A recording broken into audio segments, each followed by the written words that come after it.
Catawissa, Appalachia palm leaves. Now, when you go up to North Georgia and to North Carolina and the Cherokee country up there, you find the tribes that they're using the bark.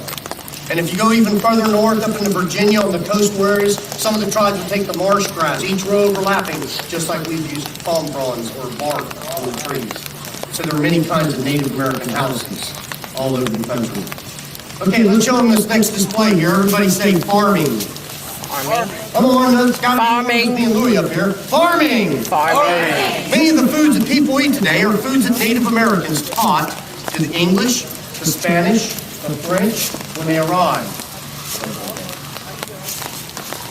A lot of our foods. Just to name a few of them for you: corn, beans, squash, potatoes, pumpkins, sunflowers, strawberries, blueberries, grapes, peppers, avocados, tomatoes, and even chocolate is food that comes from Native America. Now, chocolate didn't grow here. It comes from Central America. The tribes down there, like the Aztec and Mayan, utilized the cocoa bean, and that's where chocolate comes from. When the Spaniards arrived and met them, they served them drinks with chocolate. So, you like hot chocolate? You like chocolate? Thank us later. Anyways, the first three I named, corn, beans, and squash, is what we nicknamed the Three Sisters. Because those three sisters grew in the same spot. We planted all three seeds, corn, beans, squash, in the same hole. And as nature took its course, they would grow together, not meaning the plant, they would help each other. The corn stalk would grow very high and stern, very steady, and the beans grow on a vine which needs something to climb, so it climbs the stalk of corn. The ground is squash. It's also on a vine, but it's a vine that creeps along the ground and has giant leaves. And those big giant leaves gave shade to the to the roots and the soil from the hot summer sun. So the corn, beans, and squash we called the Three Sisters. All three got planted in the same hole.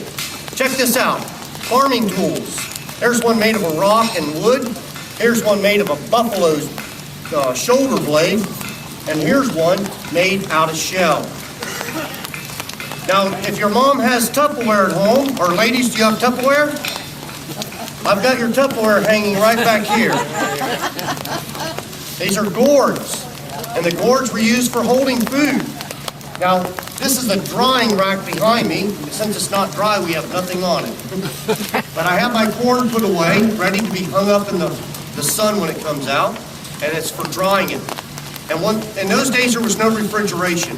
Food has to be dried using the sun or using the smoke of the fire. It's how we kept the food from rotting. If you don't smoke the fish or the deer meat, it won't be any good after a few days.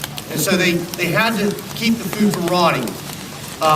When the Spaniards arrived here in this area, there wasn't a whole lot of knowledge about preserving food back then except for salt and then other ways, but they were experimenting. And they noticed one of the ways that the old tribes like the Temuco was doing it, building big smoke racks over the fire and the smoke hitting the thing. The Spanish called it, they named it barbacoa. What do you think we call it today?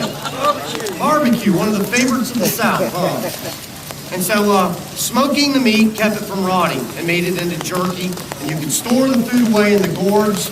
The gourds would be plugged up with corn cobs to keep the bugs from getting in there, keep the food dry, and keep it fresh. So that way, year-round, we can make our corn, not just when it's fresh and ready to eat. We can dry it, and we can